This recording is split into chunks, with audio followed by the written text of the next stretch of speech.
राधा स्वामी जी। बाणी बाणी अज्ञात अनामी सतनाम सतपुरुष की। आज की सत्संग वीडियो का विषय है दुख तकलीफ़ों का सामना करने का साहस हमारे अंदर कैसे पैदा होता है। किस प्रकार से भजन सिमरन दुख और तकलीफ़ों का सामना करने में हमारी मदद करता है। जैसा कि कल मैंने बताया था विश्वास के ऊपर, और आज हम विवेक और विचार के ऊपर चर्चा करने जा रहे हैं। तो चलिए इसी विषय के संदर्भ में आज की सत्संग वीडियो आरंभ करते हैं। गुरु प्यारी सत्कारयोग सत्संगत जी, आप सभी के भीतर बैठे परमात्मा को मेरा कोटि कोटि प्रणाम, मेरा प्रणाम स्वीकार करें। तो चलिए अपने अपने गुरु महाराज को याद करते हुए ये सत्संग वीडियो सुनने की कृपा करें और अपनी ज़िंदगी में अमल में भी लाएं। तो चलिए, जैसा कि मैंने पिछली वीडियो में फरमाया कि झूठे और थोथे विश्वासों को हटा देना ही ज़रूरी है। जैसा कि मैंने कल की वीडियो में बाबा जी की एक उदाहरण लेके हुए बताया था। वो अक्सर कहा करते हैं कि मान लो अगर आपके सामने यहाँ टेबल पर गुड़ रख दिया जाए और मैं कह दूं कि ये मीठा है और आप लोगों ने कभी चखा ना हो, तो आप मेरी इज्जत रखते हुए तो ये कह देंगे कि ये गुड़ मीठा है, परंतु आपके अंदर फिर भी तो वो एक संदेह बना का बना रहेगा। तो उसी प्रकार से वो कहते थे कि पहले भाई इस गुड़ को चखो, फिर तुम्हारा जो विश्वास होगा वो सच्चा विश्वास होगा। ऐसे थोथे विश्वासों का क्या करोगे। बिन चाखे साध ना आवे, बिन चाखे साध ना आवे, कि भाई बिना चखे उसका स्वाद नहीं आता। जब जब तुम अपने भीतर उस रस को चख लोगे, उस मस्ती में डूब जाओगे लबालब, फिर तुम लोगों को पता चलेगा कि हाँ, ये जो सामने वाला व्यक्ति बात कर रहा है ये बिल्कुल सच्ची सच्ची बात कर रहा है। मैं भी आप लोगों को कई दफ़ा कहा करता हूँ कि मेरी वीडियोस को तो आप सुन लेते हो, पर इनको सुनने का या मुझे वीडियो बनाने का प्रयोजन क्या है। प्रयोजन बस इतना ही है कि भाई आप लोग इन वीडियो से कुछ सीख सकें, अपने भीतर कुछ बदलाव ला सकें। जिन्हें आध्यात्म में अड़चन है वो आध्यात्मिक अड़चन दूर कर सकें, जिन्हें संसार में अड़चन है वो अपनी सांसारिक अड़चनों को दूर कर सकें, जिन्हें कुछ घर परिवार में लड़ाई झगड़े हैं या कुछ भी है, कलह क्लेश है, तो उनको हटाने में आप कामयाब हो पाएँ। परंतु वो होगा कब? वो तब ही होगा जब आप मेरी बातों को सुनकर अपनी ज़िंदगी में अमल लाएंगे। और भी एक कारण है कि मुझे इस YouTube की तरफ से जो एडवर्टीज़मेंट चलती है, इस YouTube की तरफ से 12-15 हज़ार मिल जाता है। एक ये भी कारण है। खैर, ये तो मेरी एक संसारिक बात है। चूँकि मुझे YouTube की तरफ से पैसा मिलता है तो मेरा पूरा पूरा फ़र्ज़ बनता है, मेरी पूरी पूरी ड्यूटी बनती है कि आप लोगों तक सच्ची सच्ची बात पहुंचाई जाए। वैसे भी तो आप लोग YouTube पर पता नहीं क्या क्या देखते हो, Instagram पर क्या क्या देखते हो, WhatsApp चलाते हो। आप लोगों का इंटरनेट पैक जो होता है वो ऐसे ही 1.5-2 GB आप ख़त्म कर देते हो। वाईफाई भी लगा है कईयों के घर में, मेरे इधर भी लगा है। तो वाईफाई के माध्यम से भी तुम लोग पता नहीं क्या क्या देखते रहते हो। ऐसे भी तुम लोग खर्चा कर रहे हो। तो अगर तुम लोग 1-1.5 घंटा अपनी ज़िंदगी की तब्दील करने वाली बातें सुन लोगे तो उससे तुम लोगों का भी फ़ायदा हो जाएगा। मेरा तो चलो हो ही रहा है, एक तो मुझे 12-15 हज़ार मिल रहा है, परंतु आपका ज़्यादा फ़ायदा तब होगा जब आप लोग इन वीडियोस को सुनकर अमल करोगे। और एक और बात, मैं कभी भी पूरी तरह से किसी वीडियो में ये चर्चा नहीं करता कि मुझे भाई इतने रुपयों की ज़रूरत है, या मैं स्कैनर लगा के नहीं रखता, या मैं बैंक अकाउंट लगा के नहीं रखता। तो जिन जिन को भी कोई दान देना है तो अपने आपस में बांट दीजिए, किसी ज़रूरतमंद की मदद कर दिया करें। आपके घर के इर्द गिर्द इतने सारे कोई गरीब बच्चे होंगे, कपड़ा नहीं होगा, किसी के पास पढ़ाई, जो पढ़ने में बच्चा अच्छा है तो पढ़ने के लिए किताबें नहीं होंगी, जूते नहीं होंगे, या कोई पढ़ना चाहता है एडमिशन नहीं करा सकता है तो वो कर दें। जो भी आप बन सके आप एक दूसरे को प्रेम बांटें। और हाँ, जब भी मुझे ज़रूरत होगी किसी भी चीज़ की, वो मैं आपसे हक से मांग लूँगा, उसकी आप लोग चिंता ना करें। अभी हाल ही में थोड़े दिन पहले एक स्त्री आई थी मेरे पास, उनका नाम मुझे याद नहीं, आंटी जी थे। कहने लगे कि भाई कि मैंने इतने इतने पैसे लगाए, कोई हवन करवाया, कोई यज्ञ करवाया, कोई ये करवाया, कोई वो करवाया। वो कहने लगे कि आपको क्या दूँ। मैंने कहा भाई कुछ भी मत दो, जिस दिन मुझे ज़रूरत होगी मैं ज़रूर मांग लूँगा, बेशक मांग लूँगा।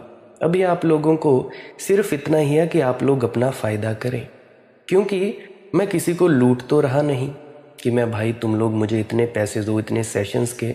अभी बहुत से लोग हैं मुझे कॉल पर भी बातें करते हैं मेरे साथ, तो मैं उसकी भी कोई फ़ीस चार्ज नहीं करूँगा, कर नहीं रहा हूँ और ना ही कभी करूँगा। जो मुझे मिलता है वो यूट्यूब की तरफ से मिल जाता है।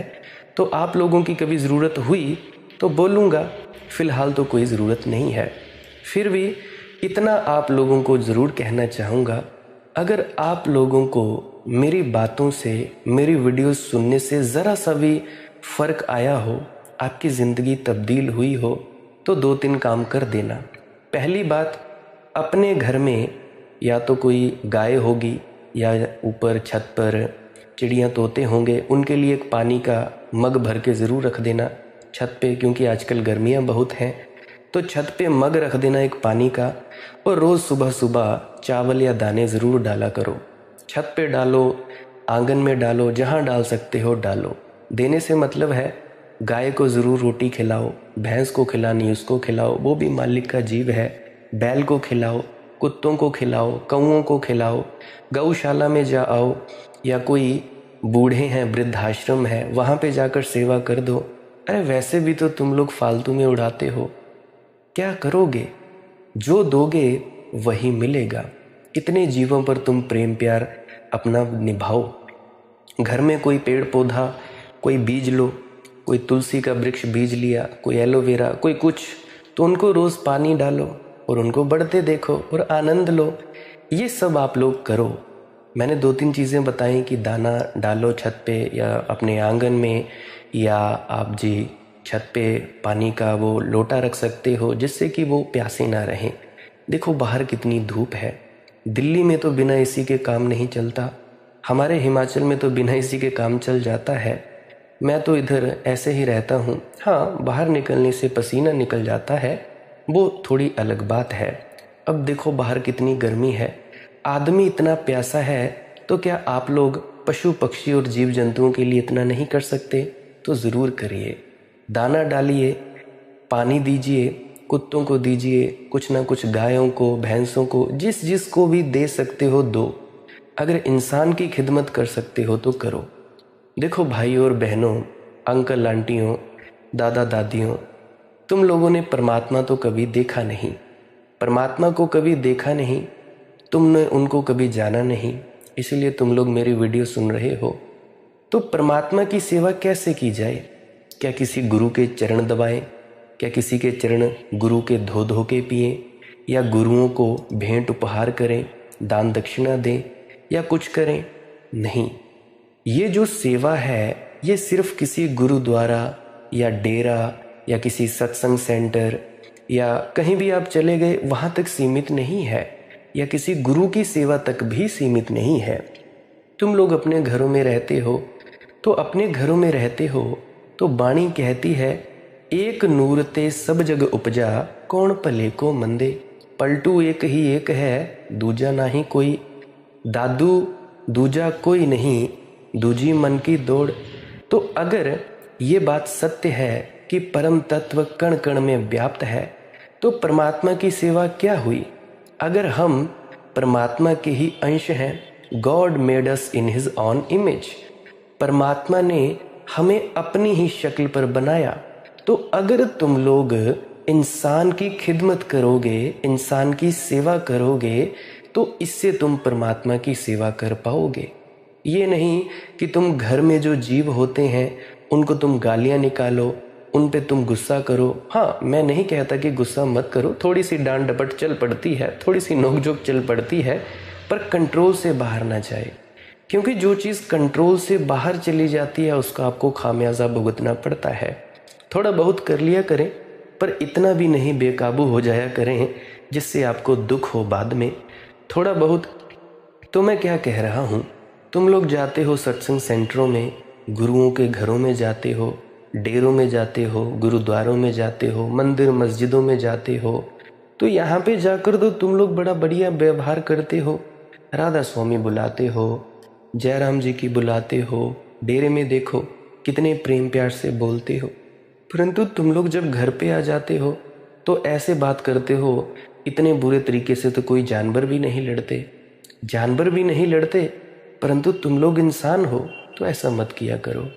अगर तुम लोग परमात्मा की खिदमत करना चाहते हो, उसकी सेवा करना चाहते हो, परमात्मा की दया मेहर और बख्शिश को महसूस करना चाहते हो, सबसे पहली बात अपने घर से शुरू करो। कोई पति है अपनी पत्नी से प्रेम से पेश आए, कोई पत्नी है अपने पति से प्रेम से पेश आए, चाहे जैसा मर्जी हो, चाहे उसको पता भी ना हो, तुम तो शुरुआत करो। चाहे तुम लोगों की जो सासू माएँ हैं वो तंग करती हैं, तुम बस पाँव पड़ जाना। कितनी देर तंग करेंगी, ज़्यादा देर नहीं तंग कर पाएंगी। प्रेम के आगे सब बेवश हो जाते हैं। यहाँ अंगुली माल डाकू जैसे व्यक्ति महात्मा बुद्ध के चरणों में पड़ जाते हैं, जिसने हजारों मनुष्यों की हत्या की होती है। तो तुम्हारी सासू माएँ तो कोई हत्यारन तो नहीं, तुम्हारे माँ बाप कोई हत्यारे तो नहीं जिन्होंने इतने कत्ल किए हों, बिल्कुल ही उनके अंदर भी वही आत्मा है। तो अगर तुम लोग किसी की खिदमत करना चाहते हो तो सबसे पहले तुम लोग अपने घर से शुरू करो। बच्चे हैं अपने माता पिता की सेवा करें, माता पिता अपने बच्चों को देखें, बूढ़ों को देखें। मतलब कहने का, जो भी तुम्हारे घर में जीव हैं, आज जितने भी लोग मेरे सत्संग को सुन रहे हैं ना, वो सभी करें। अगर 10,000 व्यक्ति भी सुन रहा है तो 10,000 व्यक्तियों के घरों में ऐसा हो जाना चाहिए। एक तो मैंने दान देने की बात बताई कि किस तरह से दान देना है। भूखा है कोई, उसको रोटी खिला दो, पैसा नहीं देना, रोटी खिला दो। अगर नहीं दे सकते तो हाथ जोड़ दीजिए करे कि महात्मा बस हमारे पास नहीं है। हाथ जोड़ना बहुत ज़रूरी है। क्या पता कौन कब नारायण किस भेष में आ जाए, पता नहीं कब नारायण किस भेष में आ जाएं। तो ऐसा भी हो जाता है। तो बस तुम लोगों ने हाथ जोड़ देने हैं। अगर नहीं दे सकते तो ज़्यादा से ज़्यादा, अगर मैं कहना चाहूँगा, पैसा ना देकर खाना खिला दिया करो। क्योंकि जो सच्चे साधु होंगे, जो सच्चे साधुत्व की तरफ बढ़ रहे होंगे, तो वो व्यक्ति सिर्फ खाना ही मांगेंगे, उनको किसी चीज़ की ज़रूरत नहीं होगी। पैसे मांगेंगे तो वो कहेंगे कि पैसे के बदले ये ले दो। तो बस अगर तुम लोगों को डर है कि वो व्यक्ति शराब पिएगा, नशा करेगा, ये करेगा, तो तुम लोग ये कर दिया करो। और उसके बाद मैंने क्या कहा, अपने घर में प्रेम प्यार बनाए रखो। प्रेम प्यार बनाओगे, तुम्हारा घर स्वर्ग के जैसा हो जाएगा। जैसे कहा जाता है ना, डेरे को स्वर्ग। तुम लोग जाते होंगे सभी अपने अपने गुरु महाराज के घर पे, जो जो तुम्हारे होंगे, तो जैसे उस जगह को स्वर्ग कहा जाता है, अगर तुम अपने घरों में भी प्रेम प्यार से रहोगे, तुम्हारा घर भी स्वर्ग जैसा हो जाएगा। तुम लोगों की शिकायत होती है माहौल नहीं बनता जी, तो माहौल तो तुम ही बनाने वाले हो। तो 10,000 लोग मुझे सुन रहे हो, अगर 10,000 के 10,000 लोग अपने घरों में शांति से रहेंगे, अपने घरों में प्रेम प्यार पैदा करेंगे, तो तुम क्या सोचते हो कि ये संसार नहीं बदलेगा? 10,000 लोग अपने घरों में अगर प्रेम प्यार से रहेंगे, यानी 10,000 घर, चलो 10,000 छोड़ो, 5,000 घर अपने अंदर बदल जाएंगे। तो उन 5,000 घरों के ज़रिए समाज बनता है। समाज बदल जाएगा। उस समाज से धीरे धीरे लोगों को पता लगेगा कि भाई ये तो बड़े प्रेम पूर्ण हैं, ये तो बड़े अच्छे व्यक्ति हैं। तो तुम्हारे कारण उनमें भी बदलाव होगा। एक व्यक्ति भी अगर इसकी शुरुआत कर दे तो भाई तुम लोगों की ज़िंदगियां तब्दील हो सकती हैं। आज मैं बहुत सी खबरें सुनता हूँ, कोई मुझे बताता है, कोई इंस्टाग्राम पर देखता हूँ, कोई यूट्यूब पे देखता हूँ, कोई गूगल पे देखता हूँ, बोलते हैं दुनिया का अंत होने वाला है, ये होने वाला है, वो होने वाला है। देखो भाई, दुनिया तुम ही से बनी है। अब देखो, एक कमरे के अंदर बैठकर तुम लोगों को उपदेश करता फिरता हूँ। अगर मेरे घर में ये बदलाव ना आया होता तो तुम लोगों को क्या बताता? अगर मेरी शादी ना हुई होती तो तुम शादीशुदा लोगों को क्या सलाह दे पाता? अगर मुझे कुछ नहीं हुआ होता अनुभव तो तुम लोगों को क्या ही बताता? क्योंकि सबसे पहले जो बात होती है बदलाव की वो अपने घर से होती है। Charity begins at home. जो सबसे बढ़िया चीज़ होती है दया मेहर करने की, देखो अगर तुम लोग दया मेहर चाहते हो तो दया करना शुरू कर दो। प्रेम चाहते हो प्रेम देना शुरू कर दो। सम्मान चाहते हो सम्मान देना शुरू कर दो। अगर तुम गालियाँ चाहते हो कि कोई तुम्हें गालियाँ बके तो गालियाँ देना शुरू कर दो। अगर तुम चाहते हो कि हर कोई व्यक्ति मुझसे गुस्सा करे तो तुम गुस्सा करो। अगर तुम चिड़चिड़े हो तो भाई सामने वाला भी तुमसे चिड़चिड़ाहट ही करेगा। याद रखना एक मेरी बात मित्रों, दुख मिल रहा है तो तुमने दुख दिया होगा, सुख मिल रहा है तो तुमने किसी न किसी को सुख दिया होगा। अगर तुम्हारे पास बेशुमार पैसा है तो तुमने ज़रूर दान दक्षिणा की होगी, किसी को खिलाया होगा। अगर तुम आज भूखों नहीं मर रहे हो, किसी न किसी व्यक्ति को तुम लोगों ने खिलाया पिलाया होगा। तो मेरी आप लोगों से विनम्र हाथ जोड़कर प्रार्थना है, सबसे पहली बात अपने घर से शुरू करो। जैसा तुम डेरे में रहते हो ऐसे ही अपने घर पे रहो। देखो डेरे को तुम अपने घर पे लेके आओगे, तुम्हारी वजह से तुम्हारे गुरुओं की इज्जत बननी चाहिए। कोई पूछे कि भाई ये किसका शिष्य है, तुम कहोगे या कोई कहेगा कि हाँ ये फलाने गुरु का शिष्य है। देखो कितनी बड़ाई होती है, कितनी बड़ाई होती है गुरु की। इससे बड़ी बड़ाई क्या हो सकती है? परंतु अगर तुम लोग के सामने कोई तुम्हारे गुरु को गाली निकाल दे, तुम लोग लड़ने झगड़ने लग जाते हो। क्या पता कोई परीक्षा ले रहा है, क्या पता कोई तुम लोगों की जो सहनशीलता है उसकी परीक्षा ले रहा है। क्या पता कोई देखे कि भाई जैसा तुम्हारा गुरु है वैसे तुम हो, जैसा तुम्हारे गुरु का उपदेश है क्या वैसे तुम हो। तो भाई कोई परख भी ले सकता है, ये बात कभी मत सोचना। तो भाई तुम लोगों से तुम्हारे गुरु पर उंगली उठेगी। जैसा तुम डेरों में रहते हो प्रेम प्यार से, वैसा तुम घर पे रहो। ऐसे रहोगे फिर तुम लोगों का फायदा होगा, नहीं तो क्या फायदा। तो किसी के भी दिल में दान दक्षिणा देने का कोई दिल उठे, अपने इधर उधर प्रेम प्यार बांटो, पक्षियों को खिलाओ, कीड़े मकोड़ों को खिलाओ, जो चींटियां होती हैं उनको दाने डाल कर आओ, दाल डाल कर आए, कुछ भी कराओ यार, मछलियों को आटा दे आओ, कुछ भी करो। फिर उसके बाद इंसानों पर आ जाओ, इंसानों की खिदमत करो। कोई बूढ़ा है उसकी सेवा करो, कोई पानी है, आजकल तो बूढ़े बहुत से हैं मरे जा रहे हैं, तो भाई बूढ़े जो मरने के कगार पर हैं उनको सेवा करो। तो याद रखना मेरी बात मित्रों, अगर तुम लोगों ने सेवा की है तो ही सेवा तुम्हारी होगी, ये बात मेरी याद रखना। मुझे मेरे फुफ्फड़ जी की बात याद आ रही है, जो मेरे बड़े थे वो अपने पिताजी की बहुत खिदमत किया करते थे, और आज उनका जो सबसे छोटा बेटा है वो अपने पिता की खिदमत करता है। तो वो बताया करते थे, मेरे फूफा जी के जो बड़े हैं उनके सबसे छोटे बेटे का नाम है लवली, उनसे छोटी एक और बेटी है। तो वो बताया करते थे कि लवली, मैं भी वहाँ पे बैठा था, बताया करते थे कि लवली मैं अपने पिताजी को ऐसे किया करता था, ऐसे ऐसे उनकी खिदमत किया करता था, और उसी वजह से आज तू मेरी कर रहा है, आज तू मेरी कर रहा है, कल को तेरे बच्चे भी ऐसे ही करेंगे। याद रखना, अगर तुम लोगों के बच्चे तुम्हारे साथ दुर्व्यवहार कर रहे हैं तो तुमने भी अपने माता पिता के साथ दुर्व्यवहार किया होगा। देखो है तो सब कर्मों का ही खेल ना। तुम लोग भूल गए मिर्ची का बीज बोकर, तो तुम लोग भूल गए और 5 सालों के बाद तुम्हें मिर्ची खानी पड़ रही है, फिर तुम रोते चिल्लाते हो पता नहीं कौन से कर्म का फल है। तुम भूल गए, पर तुम्हारे अंदर जो कंप्यूटर फीड है, जो हर वक्त तुम्हारी एक एक गतिविधि को नोट कर रहा है, वो तो नहीं भूला। सच कहूँ तो तुम ही खुद को दुख देते हो, तुम ही खुद को कर्म का फल देते हो। तुम्हारा मन ही यमदूत बन जाता है, यमदूत बन जाता है, और उसके बाद चित्रगुप्त बन जाता है, और तुम्हारे कर्मों का लेखा जोखा बनता है। तुम्हारा मन ही तुम्हें छुड़ाता है। तो इसीलिए मैं कहे जा रहा हूँ तुम लोगों को, इस प्रकार से खिदमत करो। तो मैं विचार की तरफ बढ़ रहा था कि तुम लोग भाई सुन के अमल ज़रूर किया करो। तो मैं बात कर रहा था विचार की, कि विचार को जन्म देने की जो बात है वह भी बहुत सोच लेने की है। सच्चा विचार और विवेक इस तरह से पैदा होता है, ज़रा गौर से सुनिए। विचार के आधार पर या विचार के नाम पर हम एक बड़ी अजीब बात कर लेते हैं। हम विचार को जन्म देने के नाम पर विचारों को संग्रह कर लेते हैं और सोचते हैं हमारे भीतर विचार का जन्म हो गया। अब जैसे तुम लोगों ने मेरी बातें सुनी, अब मेरी बातें सुनी तो तुम लोगों ने याद कर ली।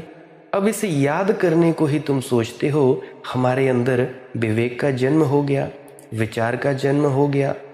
थिंकिंग के नाम पर हम थॉट्स को इकट्ठा कर लेते हैं। विचार करने की क्षमता के नाम पर हम विचारों का जमघट इकट्ठा कर लेते हैं और सोचते हैं कि हम विचार पूर्ण हो गए। विचारशीलता में और विचार के संग्रह में बुनियादी भेद है। बल्कि सच्चाई यह है, जो आदमी जितने विचारों को इकट्ठा करने के लिए उत्सुक हो जाता है, समझ लेना उसके भीतर विचार की क्षमता उतनी ही कम है। अभी जो व्यक्ति थे, कहने थे, अभी ये जितने भी सत्संग करता है, हर इनको किताब याद है, हर बात याद है, कौन से गुरु ने कौन सी वाणी कही, इस गुरु ने ये कहा, बाबा जी ने ये कहा, उस फलाने गुरु ने ये कहा। परंतु इन लोगों को अपना नहीं पता कि ये कौन है। ये अपनी बात कभी नहीं रखते। ये सोचते हैं कि 4 किताबें याद कर लीं और हम बोलने लग पड़े, हम बड़े गुणी ज्ञानी हो गए। वह उसी क्षमता की कमी है। ये कमी होती है भाई विचारशील की। अब तुम लोगों में से तुम बोलते हो या तुम्हारे जरिए शास्त्र बोलते हैं या कोई गुरु बोलता है। अब मैं कईयों को कहता सुनता हूँ, अजी सब कर्मों का खेल है, कर्मों का खेल है। और जब कोई बात हो जाती है फिर सब भूल जाता है, फिर बस वही रोना का रोना। तो भाई कहाँ गई तुम्हारे बाबा जी की बातें? अगर तुम लोग कहते हो कर्मों का खेल है, बाबा जी तो कहते हैं कि भाई तुम सहनशील रहो, तुम शीलता रखो, संतोष रखो। अगर कोई मुझे बुरा कहता है तो भाई तुम दूर हट जाओ। तो तुम्हारी ये बातें कहाँ जाती हैं? तुम कहते हो बाबा जी ये कहते हैं, बाबा जी वो कहते हैं, हमारे गुरु तो ये कहते हैं, वो कहते हैं। अरे भाई कहते तो वो बहुत कुछ है, तुमने किया क्या? तुम लोगों ने अमल कितना किया? और तुम जो सोचते हो कि इन विचारों को हमने इकट्ठा कर लिया और हम लोग बड़े विचारशील हो गए, ये बात बिल्कुल कतई ही सच नहीं है। विचारना, विचार की शक्ति हमारे भीतर होनी चाहिए, विचारों का संग्रह नहीं। लेकिन सारी दुनिया में विचारों का संग्रह चलता है। कॉलेज में, स्कूल में, समाज में, सभ्यता में, सब तरफ हम विचारों को इकट्ठा कर रहे हैं। और जब हमारे पास विचारों का बहुत सारा कचरा इकट्ठा हो जाता है तो हम सोचते हैं कि हम विचारक हो गए। और जब एक आदमी वेद और उपनिषद के उद्धरण देने लगता है, या गुरु नानक देव जी ऐसा कहते थे, बिल्कुल इतने लंबे लंबे श्लोक पेश करता है, तो हम उनके पैर छूने लगते हैं कि ये आदमी तो ज्ञानी हो गया। ये सारे उद्धरण, ये वेद, ये उपनिषद, ये गीता, ये बाइबल, ये राधा स्वामी सत्संग व्यास की पुस्तकें, ये गुरु नानक देव जी की वाणी, ये सारे शास्त्र, ये महाराज चरण सिंह जी की वाणी, ये बाबा गुरिंद्र सिंह जी की वाणी, और इन सब का जो स्मरण है एक बिल्कुल यांत्रिक प्रक्रिया है। याद कर लिया तुम लोगों ने, ये तो एक मशीन भी याद कर लेती है। आज YouTube पर न जाने कितने ही सत्संग दर्ज हो चुके हैं, तो इसका क्या मतलब कि YouTube ज्ञानी हो गया? देखो भाई, इससे ज्ञान का और विचार का कोई संबंध नहीं है। शायद आपको पता ना हो, अब तो यांत्रिक मस्तिष्क बन गए हैं, आर्टिफिशियल इंटेलिजेंस, और आदमी के मन की स्मृति पर निर्भर रहने की अब कोई ज़रूरत नहीं है। अब तो मशीनें उत्तर दे देती हैं। मशीन से पूछो गूगल से कि फलानी ऋचा का क्या अर्थ है, तो मशीन उत्तर दे सकती है। तुम्हारे हाथ में मोबाइल फ़ोन है, ये छोटी मशीन है, या गीता के फलाने फलाने हिस्से में क्या लिखा हुआ है, तो मशीन उत्तर दे देती है। पिछली बार शायद मनुष्य जाति के इतिहास में पहली बार ये घटना घटी। कोरिया की लड़ाई के वक्त चीन से अमेरिका युद्ध में आगे बढ़े या ना बढ़े, इसका निर्णय सेनापतियों ने नहीं किया, मशीन ने किया था। मशीन से पूछा गया था जिस मशीन को कोरिया की स्थिति के बाबत सब पता था, जिस मशीन को चीन की स्थिति के बाबत सब पता था, जिस मशीन को अमेरिका की ताकत के बाबत सब पता था, उसी मशीन से पूछा गया कि इस समय चीन से युद्ध में उतरना ठीक है या नहीं। मशीन ने उत्तर दिया, बिल्कुल ठीक नहीं। और युद्ध में चीन के आगे फिर अमेरिका नहीं बढ़ा, हाथ उसने खींच लिए। मशीन को सब जानकारी दे दी जाती है, वह उत्तर दे देती है। आजकल चैट जीपीटी देखो, डेली देखो, डेल ई और भी बहुत सारी एप्लीकेशंस है आर्टिफिशियल इंटेलिजेंस की। हूबहू बिल्कुल ओरिजिनल पिक्चर पैदा कर दी जाती है, बिल्कुल समान, पता ही नहीं लगता है कि फ़ोटो एक खींची गई है, ड्रॉ की गई है। चैट जीपीटी सभी प्रश्नों के उत्तर देता है और भी बहुत सारे आर्टिफिशियल इंटेलिजेंस है। आपका दिमाग क्या करता है? जानकारी दिमाग में भर दी जाती है, दिमाग उत्तर देने लगता है। मैंने आपसे पूछा आपका नाम, आप फौरन बोले राम, सुरेश, मनिंदर, रीता, सीता, स्माइली या और कोई। आप सोचते हैं आपने ये बहुत विचारपूर्ण काम किया। आपको बचपन से भर दिया कि आपका नाम राम, आपका नाम राम, ये आपकी याददाश्त में जाकर टंकित हो गया। ये एक रिकॉर्डिंग हो गई यूट्यूब की भांति। बाहर से प्रश्न आया आपका नाम, भीतर से याददाश्त बोली राम। आप समझे कि आप विचारक हो गए। ये काम तो मशीन कर देती है, इसमें कोई विचारशील हो जाने का सवाल नहीं है। विचारशील विचारों का संग्रह नहीं है। फिर विचारशीलता क्या है? असली सोच विचार क्या है? अगर विचारशीलता विचारों का संग्रह नहीं है तो विचारशीलता क्या है? विचारशीलता है जीवन के प्रति एक सचेतना, जीवन के प्रति एक जागरूकता, जागृता, जीवन के प्रति निरंतर प्रतिक्षण जागा हुआ होना। जो आदमी प्रतिक्षण, जीवन में तो प्रतिक्षण चारों ओर से हमारे ऊपर घटनाएं घट रही हैं, आघात हो रहे हैं, उनके उत्तर हमारे भीतर से आने हैं। सुभाष बाबू के बड़े भाई थे शरदचंद्र। मैंने कहानी पढ़ी है, एक आर्टिकल पढ़ा है गूगल पर, तो उनकी बात याद आती है। तो जो शरदचंद्र थे वह ट्रेन में सफ़र करते थे। बाथरूम में स्नान करने को गए, सांझ का वक्त, अंधेरा हो गया। वह स्नान करते थे, उनकी कीमती घड़ी हाथ से छूट गई और संडास के रास्ते नीचे ट्रेन से गिर गई। बाहर आए, उन्होंने चेन खींची, गाड़ी रुकी, लेकिन रुकते रुकते तो कोई 1 मील का फासला तय हो गया। अंधेरी रात, ड्राइवर और कंडक्टर ने और गार्ड ने कहा, बहुत मुश्किल है आपकी घड़ी को खोजना। 1 मील पीछे नामालूम घड़ी कहाँ पड़ी हो, इस अंधेरी रात में उसे कैसे खोजा जा सकता है? शरदचंद्र ने कहा, नहीं, कठिनाई नहीं होगी, मैंने जलती हुई सिगरेट उसके पीछे ही डाल दी, तो मेरी सिगरेट जहाँ पड़ी होगी उसके ठीक 1 फीट के घेरे में घड़ी होनी चाहिए, और जलती हुई सिगरेट है वह अंधेरे में भी दिखाई पड़ जाएगी। आप आदमी भेजें। वह घड़ी मिल गई, वह जलती सिगरेट के 1 फीट पास पड़ी हुई थी। इस आदमी की घड़ी गिरी। आपकी घड़ी गिरती तो आप क्या करते? शायद चिल्लाते कि अरे मेरी घड़ी गिर गई, घड़ी गिर गई। बाहर आकर बताते कि मेरी घड़ी गिर गई, चैन खींचते, लेकिन तब तक गाड़ी बहुत आगे निकल चुकी होती। इस आदमी ने बड़ी विचारशीलता का प्रमाण दिया, बहुत विचार शक्ति का सबूत दिया। इसने बड़ी जागरूकता का प्रमाण दिया। घड़ी गिरी, एक घटना खड़ी हो गई, एक समस्या खड़ी हो गई। इस आदमी ने होश से देखा और 1 सेकंड में उसे ये बात दिखाई पड़ गई कि घड़ी नहीं खोजी जा सकेगी। इसने जलती हुई सिगरेट उसके पीछे डाल दी। ये एक क्षण में हो गया, और ये बात याददाश्त से नहीं हुई, क्योंकि ज़िंदगी में ये पहला ही मौका था।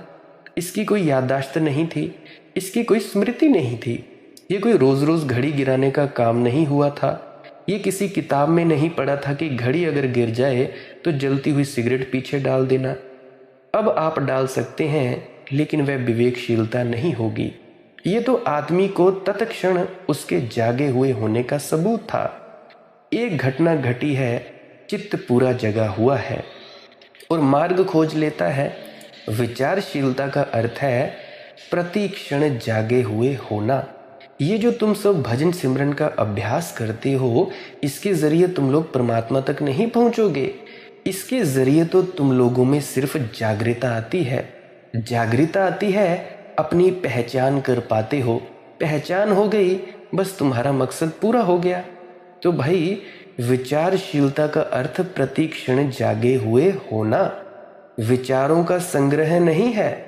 इसलिए पंडित और विचारशील दो अलग बातें हैं। पंडित तो अक्सर जड़ बुद्धि होता है, बहुत कुछ उसे याद होता है, लेकिन जिंदगी जहाँ समस्या खड़ी करती है वहाँ वह अपनी स्मृति में खोजने लगता है। वहाँ उसके सामने सीधा विवेक कोई उत्तर नहीं देता। अब ये जितने भी तुम लोग सत्संग करता हो, कितने भी हो सत्संग सेंटरों में हो, कोई भी हो, इनको ये पता होगा कि गुरु नानक देव जी ने क्या कहा, उस पेज में क्या कहा, या श्री कृष्ण ने क्या कहा, या फलाने गुरु ने क्या कहा। परंतु अगर इन लोगों की जिंदगियों में अगर दिक्कत परेशानी आ जाए ना, तो ये रोते चिल्लाते फिरते हैं।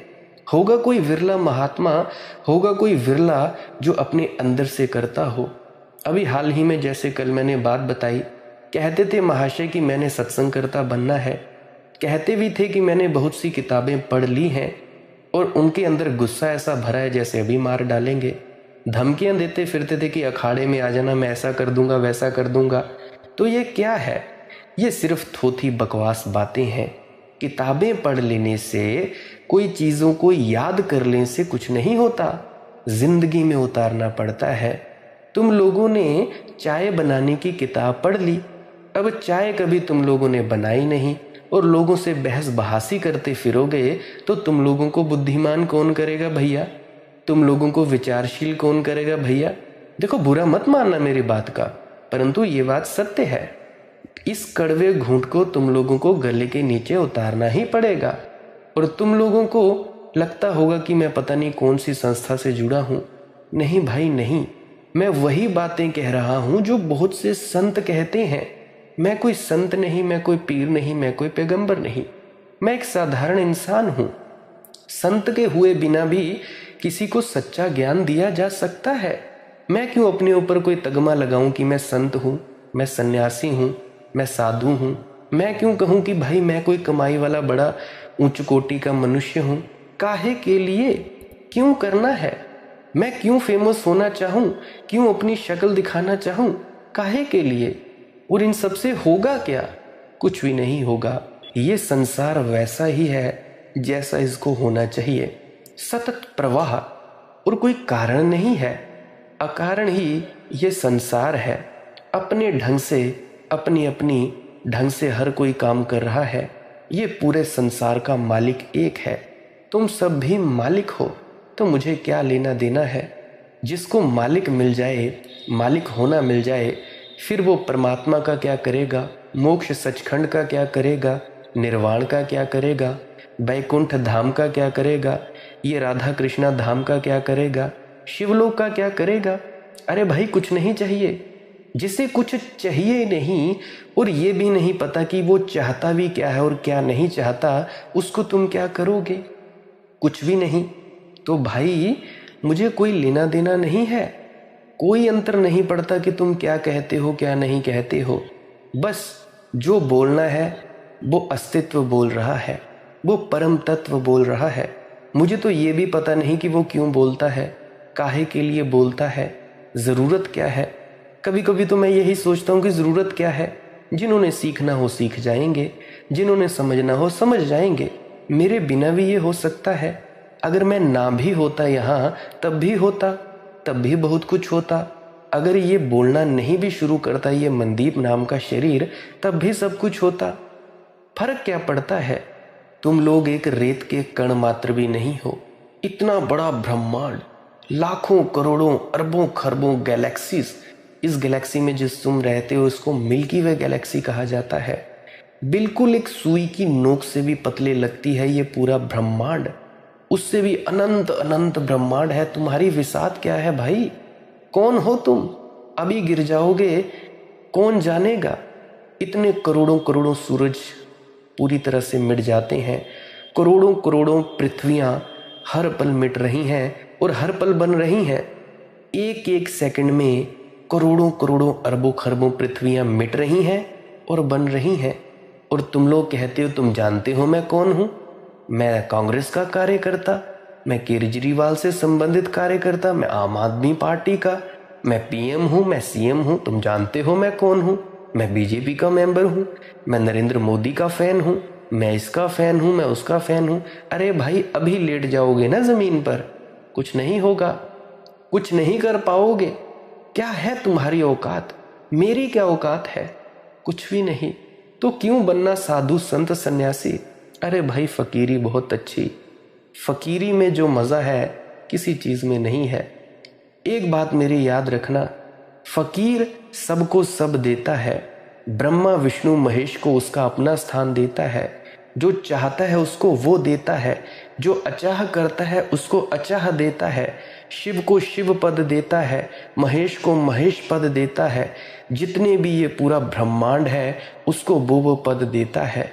परंतु अपने आप बस फकीरी मस्ती में रहता है, सभी को सब देता है।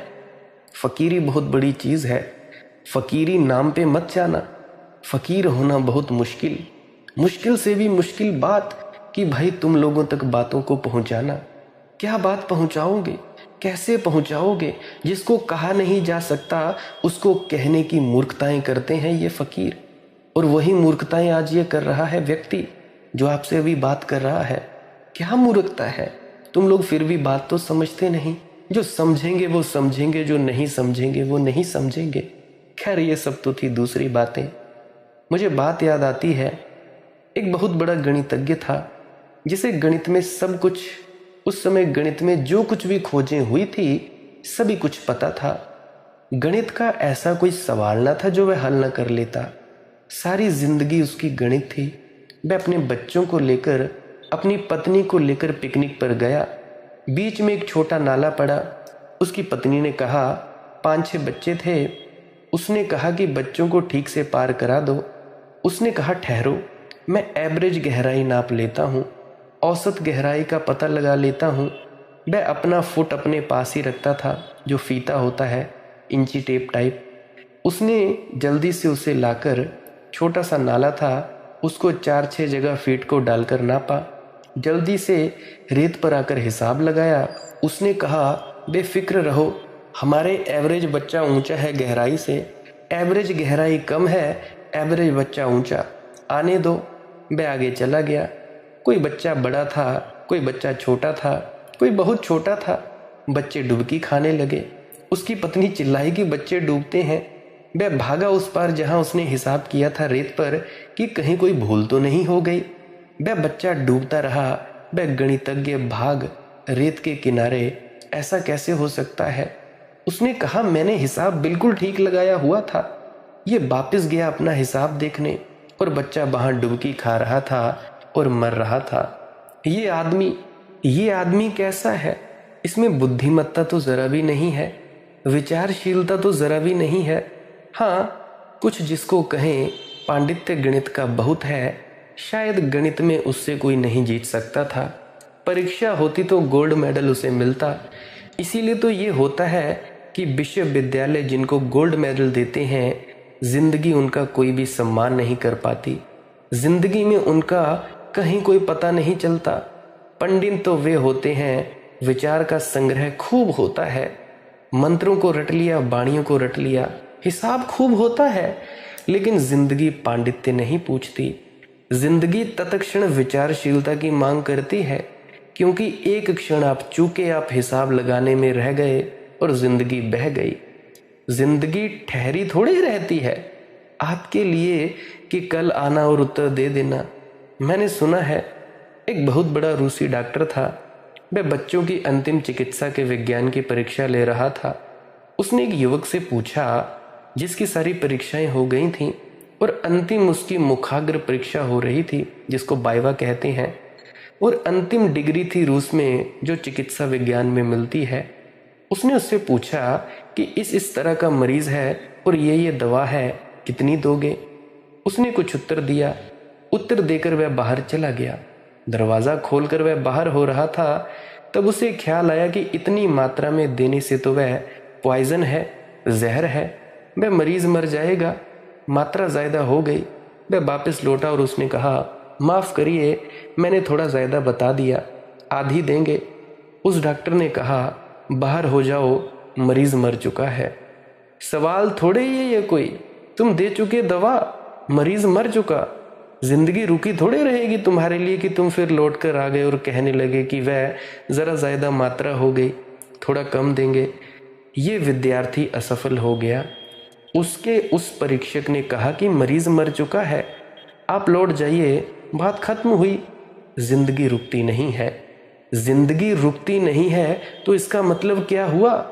इसका मतलब हुआ कि प्रति क्षण हमें जागा हुआ होना चाहिए। जब जिंदगी सामने हो तब भीतर होश होना चाहिए। विचार का अर्थ है अत्यंत होशपूर्वक जीना। विचार का संग्रह नहीं, निरंतर सावधानी से जीना।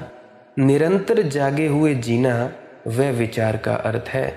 तो दूसरी बात मैंने बताई, चित्त निरंतर विचार पूर्ण होना चाहिए। विचारों से भरा हुआ नहीं, बल्कि विचारशीलता से भरा हुआ। कैसे यह चित्त विचारशीलता से भरेगा? विवेक से भरेगा, जिससे तुम्हारी दुख तकलीफों का निदान हो पाएगा। उसके लिए ये अंतिम बात आपसे कहना चाहता हूँ, और बड़े आश्चर्य की बात है, शायद ये देखने में बात विरोधी मालूम पड़ेगी, पर वही व्यक्ति सर्वाधिक विचारशील होता है जिसके चित्त में सबसे कम विचार होते हैं। जिनके मन में जितने कम विचार होते हैं उतनी ही ज़्यादा विचारशीलता हो सकती है। और जब विचार बिल्कुल नहीं होते हैं तो चित्त परिपूर्ण विचार में उपस्थित हो जाता है, मौजूद हो जाता है। जब बिल्कुल थॉटलेस होता है मस्तिष्क, जब चित्त बिल्कुल विचार से शून्य होता है, तभी विचारशीलता अपनी परिपूर्णता पर होती है। ये बात देखने में उल्टी मालूम पड़ेगी, लेकिन इस बात से बड़ा और कोई सत्य नहीं है मेरे बंधुओं। जब विचार की कोई तरंग चित्त पर नहीं होती तो चित्त सर्वाधिक रूप से जागरूक होने में समर्थ होता है। और जब जीवन से सीधा रिस्पॉन्स होता है तब जीवन से सीधा संबंध होता है। तब जीवन उधर एक बात खड़ी करता है और इधर मन उसके उत्तर से शब्दों से नहीं बल्कि समग्र रूप से उसकी चुनौती को स्वीकार करने में और उसके निदान हल करने में समर्थ हो जाता है। जैसे एक शीशा हो और इस शीशे के ऊपर अगर धूल पड़ी हो तो फिर शीशा बाहर जो है उसके प्रतिफलन में समर्थ नहीं रह जाता। धूल ना हो तो शीशे के सामने कुछ भी आ जाए, शीशा पूरा प्रतिफलन करता है। ऐसा ही चित्त जब विचार की धूल से बिल्कुल मुक्त होता है तो एक शीशा बन जाता है और जीवन को पूरे अर्थों में, पूरी सर्वांगीणता में प्रतिफलित करता है, रिफ्लेक्ट करता है। और तब हमारे भीतर से जो बाहर का जगत है उससे एक अंतर संबंध भीतर और बाहर के बीच एक सेतु बन जाता है, एक ब्रिज बन जाता है। और तभी हम जान पाते हैं कि समग्रता क्या है। समग्रता में ही सत्य है। तब हम व्यक्ति नहीं रह जाते। विचारों का घेरा हमें व्यक्ति बनाता है और निर्विचार की स्थिति हमें अव्यक्ति से जोड़ देती है। वह जो सबके भीतर छिपा है उससे एक कर देती है। और वहीं सत्य का, अमृत का, परमात्मा का या कोई और नाम हम उसे दे दें या परम मुक्ति का या मोक्ष का पहला अनुभव शुरू होता है। तो तीसरी बात, पहली बात मैंने पिछले सत्संग में कही, दूसरी अभी कह चुका, अभी तीसरी कह रहा हूँ, निर्विचारना। और निर्विचारना से विचार की क्षमता, वैचारिकता, विचार की शक्ति, होश और जागरूकता का जन्म होता है। इस तीसरी बात पर थोड़ी हम गौर करें, ये सर्वाधिक महत्वपूर्ण भी है। विचार से मुक्ति, निर्विचारना, मन से विचारों की सारी लहरों को शांत हो जाना कैसे हो सकता है? किस भांति, क्या रास्ता हो सकता है? क्या दिशा हो सकती है? कौन सा आयाम हो सकता है जहाँ सारे विचार खो जाएं और एक साइलेंस और एक मौन भीतर स्थापित हो जाए? इस बात को समझने के लिए हमें थोड़ी और दो बातें समझ लेनी चाहिए। एक, मनुष्य मन के प्रति बिल्कुल सोया हुआ है। जिस मात्रा में सोया हुआ होगा उसी मात्रा में विचारों की भीड़ उसके मन पर दौड़ती रहेगी। क्या आपको ख्याल है जब आप रात सोते हैं तो सारी रात सपनों से भर जाती है? और क्या आपको ये भी पता है वे सपने ऐसे मालूम पड़ते हैं जैसे बिल्कुल सच हो? कभी आपको सपने में ऐसा पता चला क्या कि मैं देख रहा हूं वह झूठा है? सपनों में जो भी आप देख रहे हैं सभी सच है। ऐसी एब्सर्ड बातें भी सच हैं जिनको आप जाकर कहेंगे कि क्या मैं पागल था जो इसको मैं सच मानता रहा। ये बात तो हो ही नहीं सकती थी, लेकिन सपने में उस पर शक पैदा नहीं होता। आखिर क्यों? क्योंकि सपने में आप बिल्कुल सोए हुए हैं। सोया हुआ व्यक्ति जागरूक नहीं है कि क्या सच है और क्या झूठ, क्या असली है और क्या नकली या क्या काल्पनिक है। जिस मात्रा में सोया हुआ है उसी मात्रा में फिर सभी सच हैं। जो भी चल रहा है सभी सच हैं, और मन पर जो भी आ रहा है वह सभी ठीक प्रतीत होता है। लेकिन सुबह आप जागते हैं और जागते से हंसने लगते हैं कि ये सब क्या चला, ये सब सपने में क्या हुआ, मैं कहाँ कहाँ की यात्रा किया, कहाँ कहाँ गया और पड़ा हूँ अपने घर। ये सब झूठा था, ये सब कल्पना थी। अब ये आपको कैसे पता चला? ये बात आप सपने में भी तो मौजूद थे, तब पता क्यों नहीं चली? आप सोए हुए थे, अब आप जाग गए हैं। इतना फर्क पड़ गया है, और इस फर्क ने बुनियादी फर्क ला दिया। जो सपने सच मालूम होते थे वे झूठ मालूम होने लगे। लेकिन जिसे हमें जागरण कहते हैं वह भी पूरा जागरण नहीं है। एक और जागरण है, इससे भी ऊपर एक जागरण है। और जिस दिन वह जागरण किसी को उपलब्ध होता है उसी दिन जिस जिंदगी को हम इस जागने में सच समझे हुए थे, जिन विचारों को, जिन सपनों को, वे भी एकदम झूठे मालूम पड़ते हैं। तब ज्ञात होता है कि वह भी एक सपना था, वह भी एक सपने से ज्यादा नहीं था। और चूंकि हम सोए हुए थे इसलिए वह हमें सच मालूम पड़ रहा था, उसमें कोई सच्चाई न थी।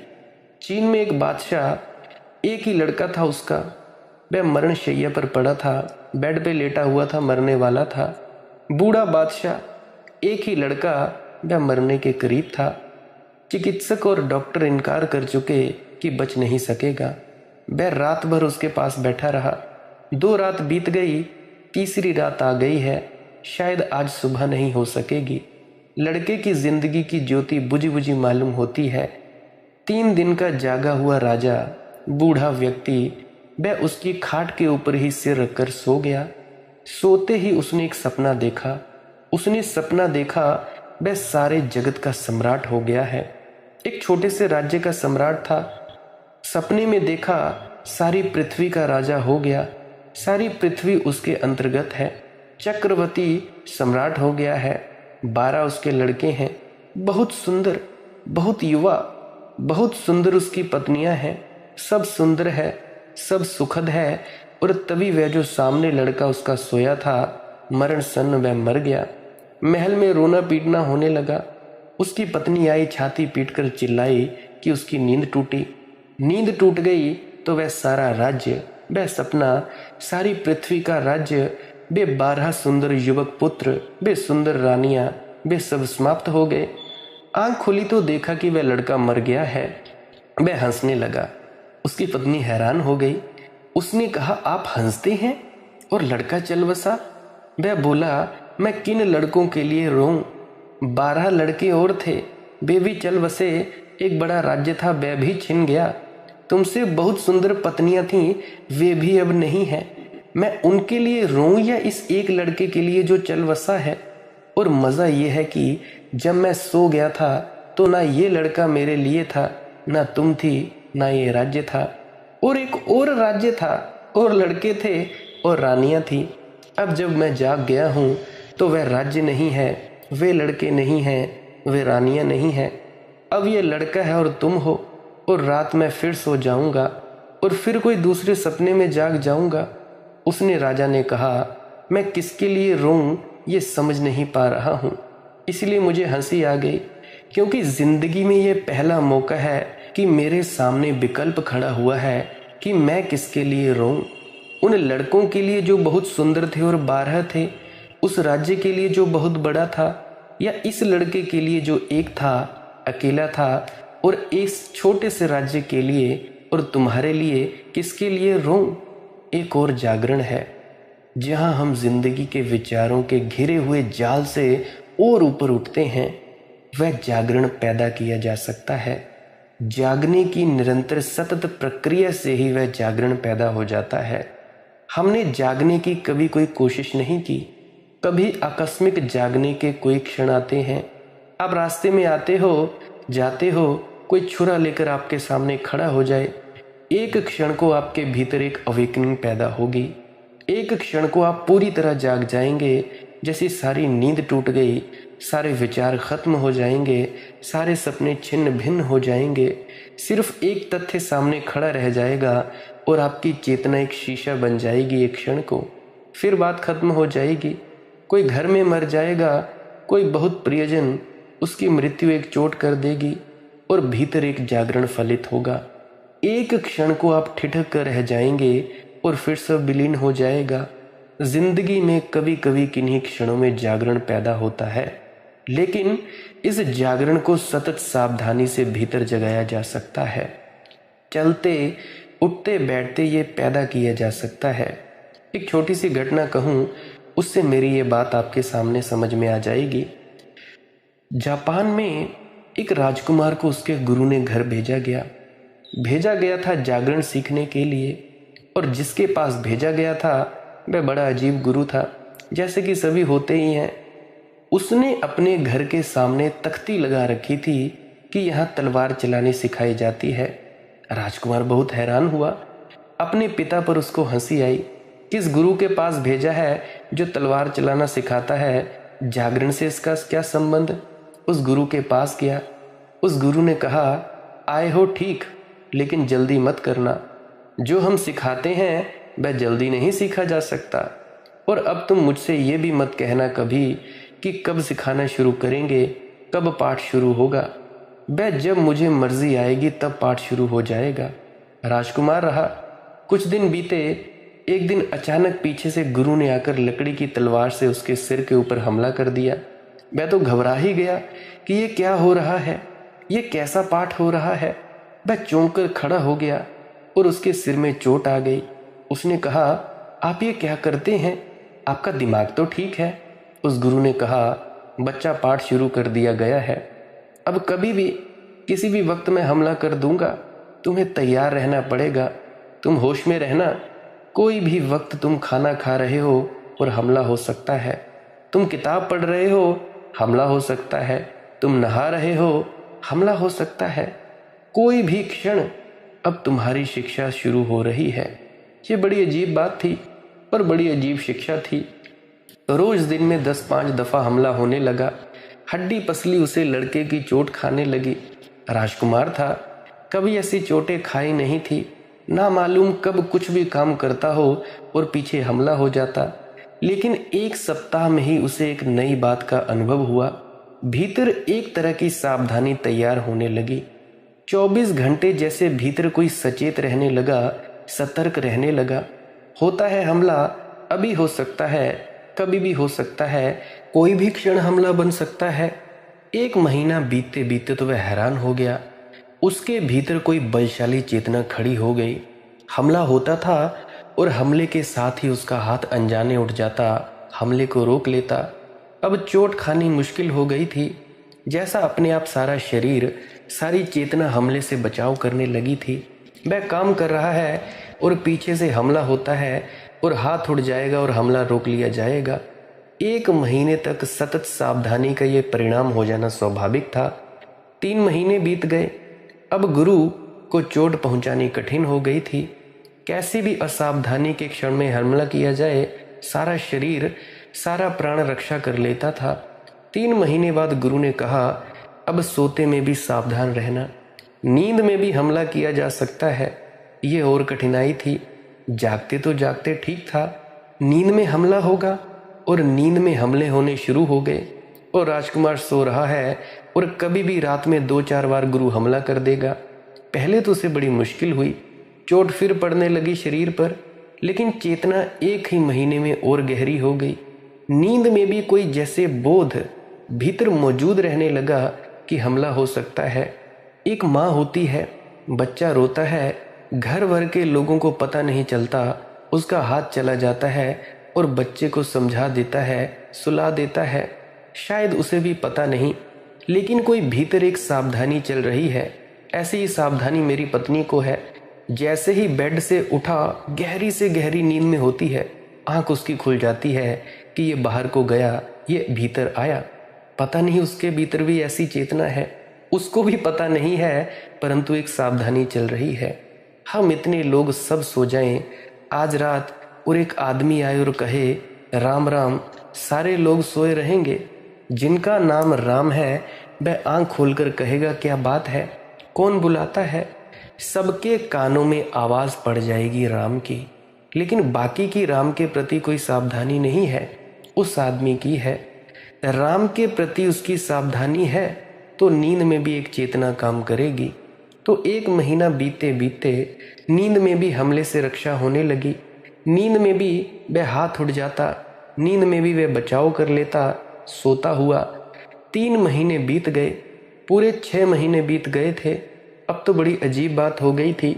हमले की तो बात दूर, गुरु की पाँव की ध्वनि भी सुनाई पड़ जाती कि गुरु आ रहे हैं, गुरु आ रहा है, इसका भी पता चल जाता। हमला करना तो बहुत दूर। साल बीत गया। उस युवक को अब चोट पहुंचाना कठिन था। एक दिन झाड़ के नीचे बैठे उसे ख्याल आया कि ये बूढ़ा मुझे काफ़ी चोटें पहुंचा चुका, मैंने कभी ख्याल ही नहीं किया। आज मैं भी तो इस पर हमला करके देखूं, ये भी सावधान है या मुझे ही सावधान बनाए चला जा रहा है। दूर उसका गुरु बैठा था, दूर दरख्त के नीचे। वहीं से गुरु बोला, ठहर ठहर भाई, मैं बूढ़ा आदमी हूँ, हमला मत कर देना। अभी तो ये बैठा सोच ही रहा था, उसने कहा ठहर ठहर। वह बहुत हैरान हो गया। उसने कहा, मैंने तो सिर्फ सोचा भर है, अभी हमला किया कहाँ। गुरु ने कहा, और थोड़े दिन ठहर, जब और तेरी सावधानी बढ़ेगी तो पग ध्वनि नहीं, विचार की भी ध्वनियाँ भी सुनाई पड़नी शुरू हो जाएंगी। वे भी सूक्ष्म तरंगे हैं, जो उतना सावधान होगा वह उनके प्रति भी जाग जाता है। वह सावधानी में दीक्षित होकर वापस लौटा। उसके गुरु ने उसे तलवार चलानी कभी नहीं सिखाई। वापस लौटा। उसके पिता ने कहा, तुम क्या सीख कर आए हो। उसने कहा, एक बड़ी अजीब बात, मैं सावधानी सीख कर आया, लेकिन अब मैं किसी भी तरह के तलवारबाज से जूझ सकता हूँ, क्योंकि तलवार चलाने वाला सोचे इसके पहले कि कहाँ हमला करूँ, मेरी सुरक्षा हो जाएगी। अब मैं सावधान हूँ। मैंने तलवार चलानी नहीं सीखी, मेरा गुरु अजीब था। उसने मुझे तलवार चलाना, कभी मुझे तलवार पकड़नी भी नहीं बताई। उसने कहा, तलवार पकड़कर क्या करेगा, इससे फ़ायदा क्या है। सवाल तो असल है कि तू जागरूक है तो तेरे ऊपर हमला नहीं हो सकता। हमले के पहले तेरी चेतना बचाव कर लेगी। तू तैयार है। जीवन में हम सब भी अगर सावधानी से चलना, उठना, बैठना, सोना ये सब करने लगें तो कोई तलवार चलानी सीखने की, किसी गुरु के पास जाने की ज़रूरत नहीं है। अगर हम उठते बैठते सावधानी का प्रयोग करने लगे, जैसे हमेशा सचेत रहने लगे, जैसे हमेशा इस बात का हमेशा याद बना रहने लगे कि मैं क्या कह रहा हूँ, कैसे उठ रहा हूँ, कैसे बैठ रहा हूँ, कैसे चल रहा हूँ, एक एक कदम, एक एक सांस हमारी होश से चलने लगे, हम उसके प्रति जागे रहने लगे, तो भीतर एक जागरूकता का जन्म निश्चित हो जाता है। यही जागरूकता पैदा होती है भजन सिमरन में, और ये जागरूकता एक अद्भुत परिणाम लाती है। इस जागरूकता के पैदा होते ही विचारों की भीड़ विदा हो जाती है, सपनों की भीड़ विदा हो जाती है। एक नया जागरण खड़ा हमने, जिस चेतना के सामने कोई विचार नहीं टिकता। मन एकदम मौन और शांत हो जाता है। एक साइलेंस, एक मौन, एक शांति उत्पन्न होगी। इसी शांति में, इसी मौन में जाना जा सकता है वह जो है, पहचाना जा सकता है वह जो सत्य है, पहचाना जा सकता है वह जो प्राणों का प्राण है। इसी शांति में, इसी मौन में, इसी जागरूकता में जीवन का अर्थ और कृतार्थता उपलब्ध होगी। मृत्यु के बाहर पहुंचा जाता है मनुष्य, दुख और पीड़ा के ऊपर उठ जाता है और पहली बार परिचित होता है आनंद से। उस आनंद का नाम ही प्रभु है। उस आनंद तक प्रत्येक के लिए जाने का मार्ग है, लेकिन कोई दूसरे का बनाया हुआ मार्ग किसी दूसरे के काम नहीं आ सकता। खुद का मार्ग ही, खुद की जागरूकता का मार्ग ही प्रत्येक को निर्मित करना होता है। मैंने ये छोटी सी बातें कही, अगर आप इन बातों को विचार करेंगे, देखेंगे और थोड़ा प्रयोग करेंगे तो वह जागरूकता का मार्ग अपना आपका बनना शुरू हो जाएगा। और छोटी सी भी जागरूकता पैदा हो जाए, एक आदमी के हाथ में छोटा सा मिट्टी का दिया भी मिल जाए और घनी अमावस की रात हो, अंधेरी और काली उस छोटे से दिए की ज्योत में वह हजारों मील की यात्रा कर सकता है। 4 कदम तक प्रकाश हो जाता है, वह 4 कदम चल लेता है, फिर और 4 कदम तक प्रकाश हो जाता है और वह हजारों मीलों की यात्रा कर लेता है। सारी पृथ्वी की यात्रा एक मिट्टी के दिए से की जा सकती है। अगर आपके भीतर छोटी सी ज्योति भी जागरूकता की जलनी शुरू हो जाए तो सारे परमात्मा की परिक्रमा की जा सकती है। और प्रत्येक मनुष्य करने में समर्थ है, करना चाहे तो। प्रत्येक मनुष्य मुक्त होने में समर्थ है, होना चाहे तो। प्रत्येक मनुष्य अपने पिंजरे के बाहर आ सकता है, लेकिन समझ ले ठीक से कि कहीं वह खुद ही तो अपने पिंजरों के सींचों को पकड़े हुए नहीं है। ये बात समझनी बहुत ही ज़्यादा आवश्यक है। आज मैंने बहुत कुछ कह दिया। भजन सिमरन किया करें और श्वास क्रिया किया करें ताकि आप लोग जागरूक हो जाएं और अपने भीतर उतर जाएं। भजन सिमरन क्या है? सिमरन और भजन 2 अंग हैं। सिमरन है कुछ शब्दों का जाप करना जिसके जरिए आपको एकाग्रता प्राप्त होती है। एकाग्रता प्राप्त हो जाए तो उसके बाद दूसरा स्टेप शब्द धुन सुननी है, प्रकाश देखना है।